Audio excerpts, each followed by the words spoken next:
English.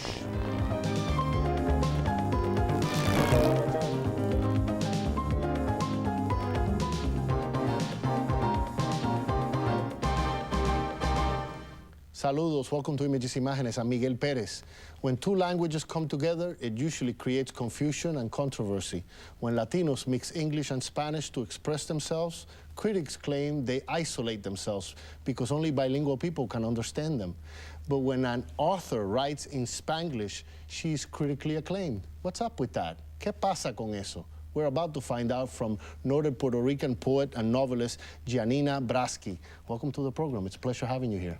The same. I'm very happy. Tell me about how you became a writer. Tell me about your background in Puerto Rico, first of all. Well, first of all, I start my career in life as a tennis player.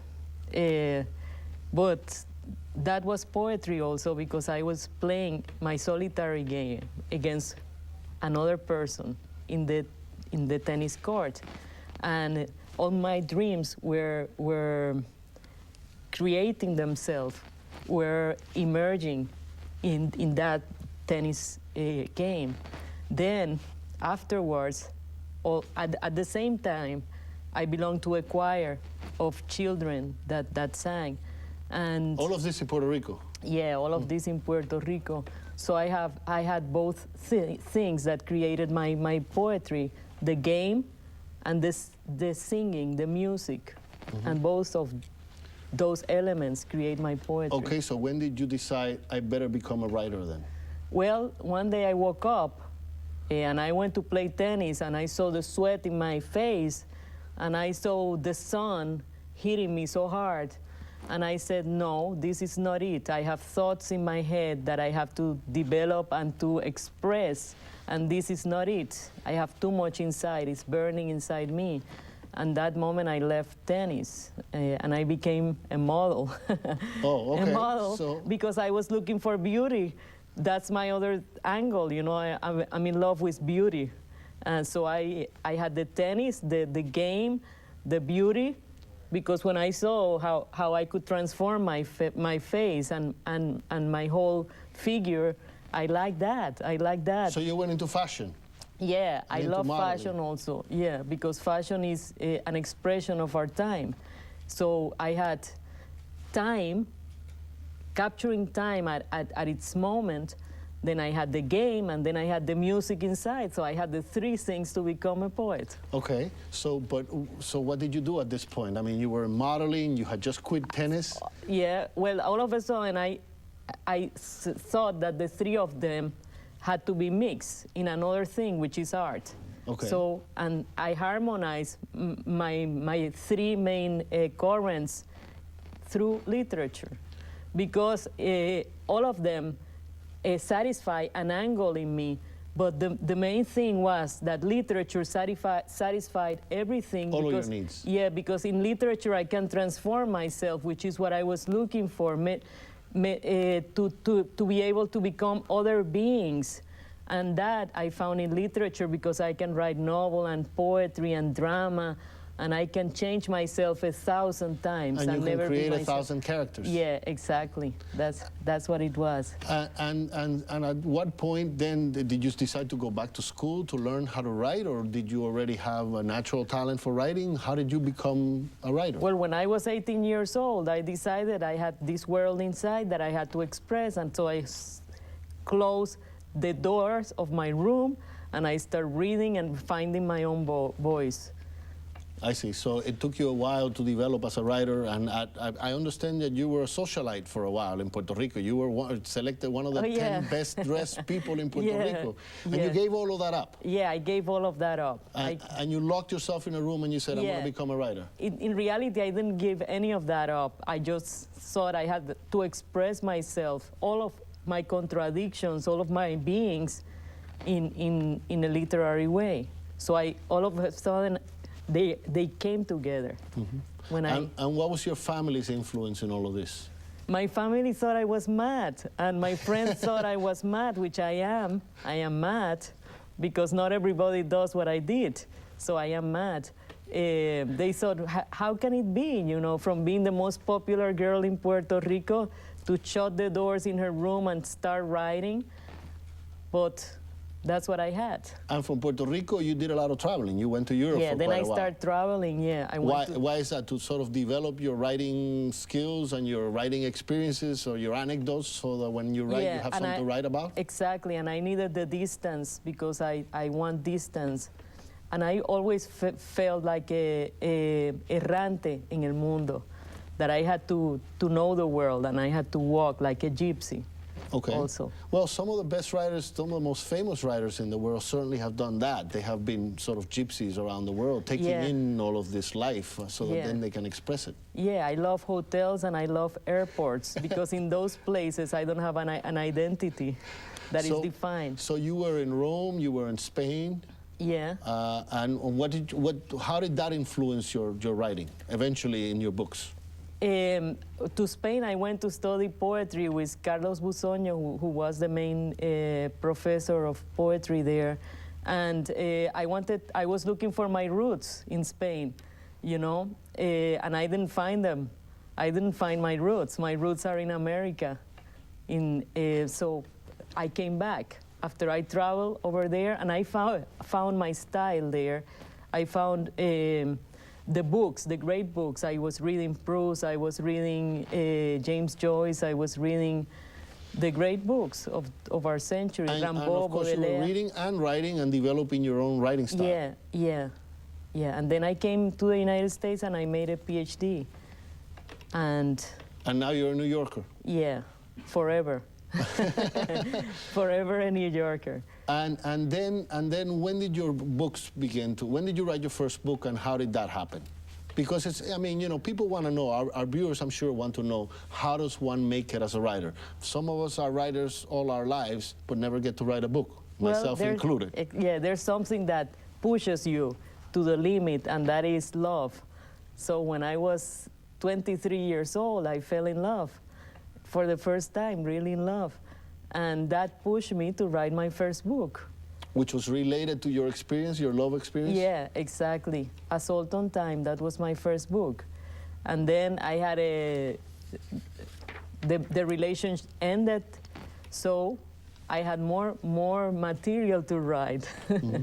But your books always are sort of humorous, no? All of them? Yeah, all of them. They have this thing about them where people end up, you know, it may be a serious story, but you crack up every once in a while. Exactly, exactly. Because even if it's tragic, there's a laughter that is tragic, but it's funny. You know, you say, what a tragedy, what can I do? But at those moments, the pathos come, and it's funny. Mm-hmm.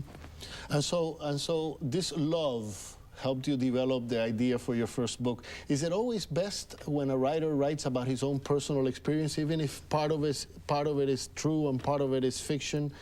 Is it best to draw from your own experience? I do believe so. I believe, like Shakespeare, to thy own self be true. Mm-hmm. I believe everything comes from the inside. From the inside, you can capture the whole world. If you have a vision, a strong vision of the world, you can capture everything. But if you're writing about a character, and that character, let's say, is based on someone you knew a long time ago, and you got the idea, does your writing come out better because it's based on reality? Yeah, definitely. Always. It's always based on reality. To me, it's always based on reality. It can be deformed or transformed or whatever, but it is based on reality. It comes from something that really happened to you. Yeah, always, always. Always. Or people that I love. You know, if you say something I love, then I put it in my book because I love it. Well, I'll try to say something that you love for the next book. I always have. My friends are my characters. They are my actors. So you're always taking notes in your head. Yeah. And saying, I'm going to have to, that's cute. That something really interesting just happened. Let me remember that so that I can use it. Exactly. Mm-hmm. And that's how the world is created, because taste is a principle of organization, of who in the world belongs together, and how do we recognize each other. So I have these people, you know, because they are close to me. They belong to my world. It's like a collection, like a collector. Do they ever get offended? Do you ever have a friend saying, hey, look, you came too close to saying, you know, describing me in this book, and I didn't really want to be described? I try not to get those people in my book because I don't like egocentric people too much, you know. The way I do it, it is transformed into another thing. So they never basically notice that it's really them. Yeah, they notice because I even have their names. Oh, you do? But they like it, you know. Okay. They All like. right. I even have their names, you know, because it's a homage to them. My books are homage to my friends. I don't say a dedicatory. I don't dedicate books to my friends. I have them as actors in my book. They act. So tell me about Yo-Yo Boing, your latest book. Well, it's the story of my life, and it's the story of my life in relation to my friends and how they relate to me and how we relate to each other. So this is very, very autobiographical. Yeah, you can say, but when you see the tapestry of art, it's really not autobiographical. It becomes impersonal. Okay, so where's the title come from? What does Yo-Yo Boing mean? There was a comedian in Puerto Rico whose name was Yo-Yo Boing, and he was funny and he's popular and common, you know. So all those three elements I have in my poetry, but I take the most common and I make it the most sublime. That's my idea. So you took his name, and is it his story? Is it about him? No, it's nothing about him. It has nothing to do about him, but I just love the sound, Yo-Yo Boing. You know, first of all, it's like a yo-yo. Second of all, it's the two jaws, the two eyes in clash, which are the American and the Spanish, you know. So basically, a translation of Yo-Yo Boing would be... English, Spanish, boing. Or I, crash. Yes, I, boing. The two eyes that we have, me and the other crashing together. So what happens in you when the you and the you crash? And what is it about this book that explains An explosion, a war, an explosion, and a dialogue. That's what happens. And harmony. You know, it's the voices of the world. And it's not only I and I, it's not only you and me. It's another character, many people talking to each other. The book, as I said in the introduction, is written in Spanglish, or at least in English and Spanish. You switch back and forth. Yeah. It's really called code switching, but code switching is part of Spanglish. Yeah. Your dialogue, sometimes you have a dialogue in there and a character may be speaking in English and all of a sudden they'll switch to Spanish, or the answer will come in Spanish, or one person will be speaking in English and the other person will be responding in Spanish. Yeah. You know, bilingual education and bilingualism is quite controversial in this country now. So why would you choose to do that in a book? Because I thought that I understood both codes, and I'm trying to understand the American code more now. So I had to go from one language to the other. I had to find the harmony of the two Americas that are in my being, because I feel I am from the United States also. So I am Latin American and I am from the United States, so I am the bridge between the two Americas. You're not English only, you're Spanish too. Yeah, I'm both, yeah.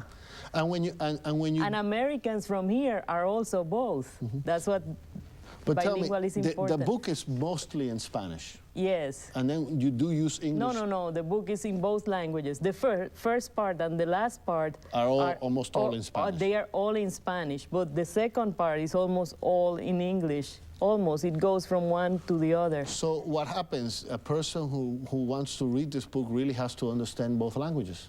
Yeah, or they can skip the others, like they walk in the streets in New York, they hear Spanish and they hear the sound. It's about hearing, it's about learning to understand other cultures. You can read the book, and if you don't understand, you go over it, you skip it like music, you know? You hear the sounds. It's about opening your head to other cultures. There are monolingual English speakers who are reading this book and finding things in it for them. Yes, I have found Anglo-Saxons who have written to me letters saying that they love the book, what I have done with the language, and because it's like a musical composition. Do you have a passage selected there that you can read for us, so that our viewers will know what we're talking about here? Why don't you read a little piece for us? Okay. Go ahead. Don't point at me. Okay. Yes. I won't point at you. Go ahead. I point at you. Don't point at me. I said, I point at you. Take away that finger. Why? It's just a finger. I said, take away that finger. Don't point at me. I said, I'm pointing at you. You're the one who is pointing at me. You're the one who is pointing at me. You're pissing me off. You're really pissing me off. Don't repeat yourself. I heard you. Don't repeat yourself. I said what I said. Do not point that finger at me. Take that finger away. You're repeating yourself too many times. Stop screaming at me and stop pointing at me. I heard you now. Listen to me. Do not talk when I'm speaking. Listen to me. Don't point at me. I'm listening, but take that finger away. You did the same thing to Monique Wittig. You like Fellini, you said? I like 2 of his films, Satyricon and Juliet of the Spirits. She said, you don't like Fellini, you said. I said what I said. She said, I like 2 of his films. So you said, you hate Fellini, idiot. Exactly, that is exactly what I said to her. No me gustan los compromisos. Either you like him or you don't. Not to listen to me, everything or nothing. Don't point at me. That's a compromise. Either you like him or you don't. What do you mean? You like me when I make good films?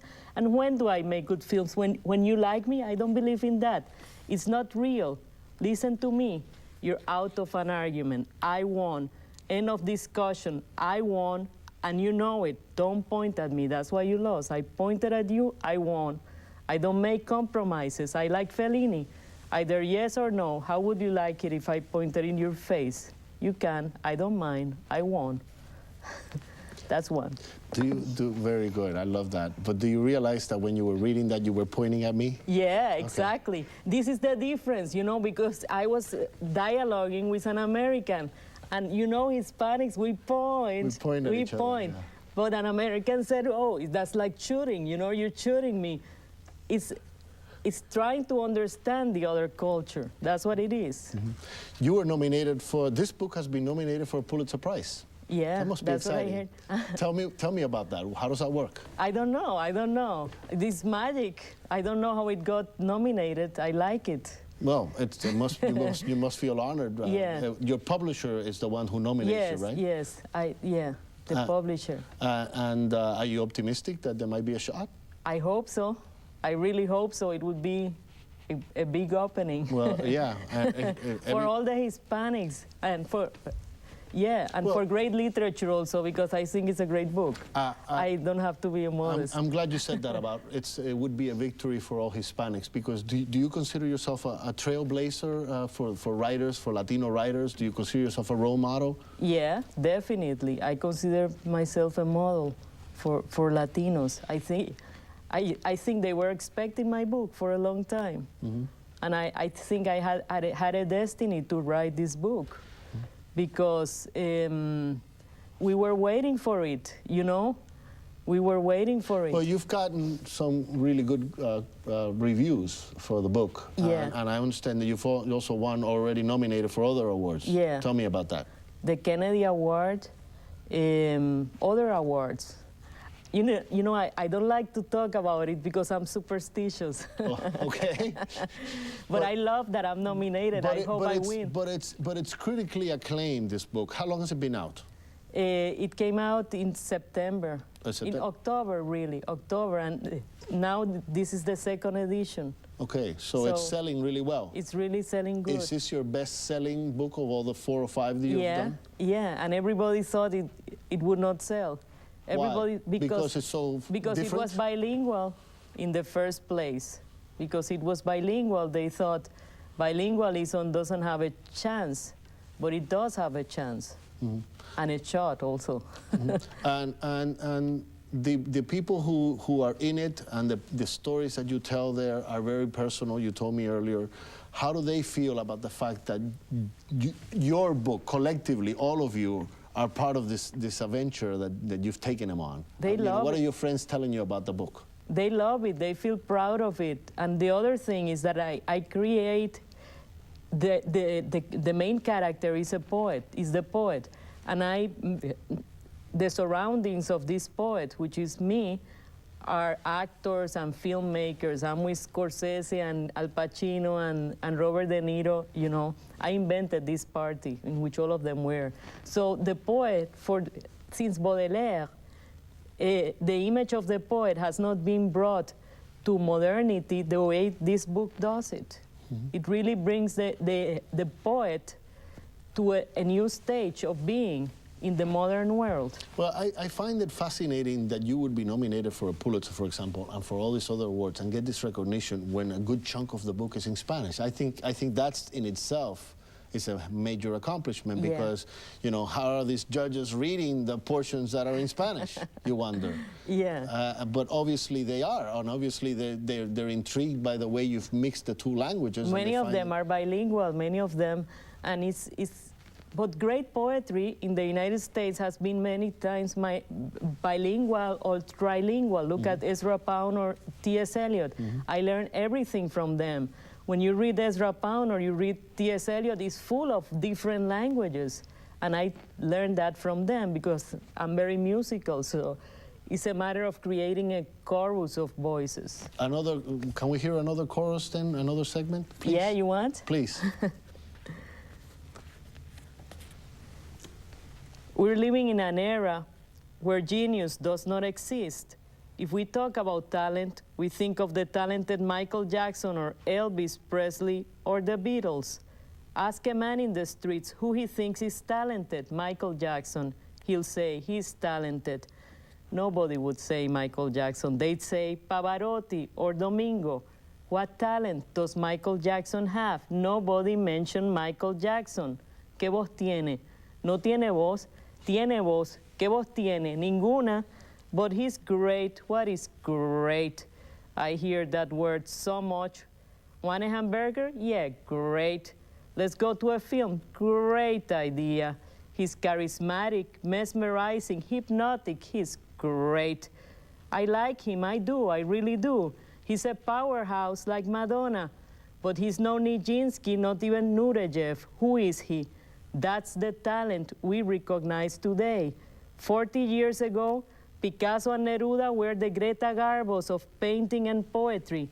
They had star quality like Warhol. He was not an artist. He was a businessman like Madonna. Madonna is a thermometer. That's what she does. Measure the fever of society.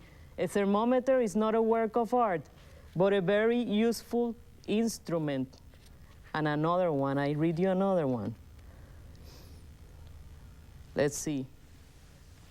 After all, we're all dogs. Russian dogs, Cuban dogs, or American dogs. We all bark. That's what we have in common. And we should admit that all we can do is bark. I bark now, you later. Why do you bark? How do you bark? What made you bark? Cat, murder, rape, bone? How do we distinguish one barking from another barking if we're all barking? And we all like to bark. And none of us realizes that all we can do is bark. And none of us hear which is more potent or more piercing than the others. We all think we're special in our barking. I mix two. Very interesting. So what advice would you give to young Hispanic women who have all those tennis thoughts going through their mind that you had and when you were a as teenager? Confused as I am. Yeah, no, I mean, that really wants to become a writer and doesn't know how to go about it and doesn't know how to make ends meet while learning to become a writer. Imagine they have to take other jobs. It's a sacrifice to become a writer, is it not? Yeah, a lot of sacrifice. I would say the poem of Machado, caminante no hay camino, se hace camino al andar. Al andar se hace camino y al volver la vista atrás se ve la senda que nunca se ha de volver a pisar, which means there's no road. You have to make your own road. And what Shakespeare said, to thy own self be true. You have to find your own voice. Because if you're true to yourself, you will be true to your writing and to your people and to everybody. Mm-hmm. I want to mention again that the name of the book is Yo-Yo Boing, and that it's at all over the place, bookstores all over the place, and it's in English and in Spanish, and that you do not have to know both languages because, as Janina just explained it to us, you can pick it up in one language and then learn the other. Yeah, I yeah. mean, if you don't know the other one, learn it. That's what America is all about, right? Exactly. Tell me what you expect people to get out of this book once they've read it, and we're almost out of time. Thoughts, ideas, not ideologies. We're tired of giving us a pattern of how to think. This book teaches you how to think differently. It's thinking in action. That's what this book is about. So the idea is to open people's minds. Open people's mind for the new century, and let's start thinking again. Let's start thinking like newborn babies. Okay, well, we'll have to end it with that, but it was a real pleasure having you on the show. The same, We've learned a lot. I'm Miguel Perez, and I'll see you next week on another edition of Images Imágenes. Hasta pronto.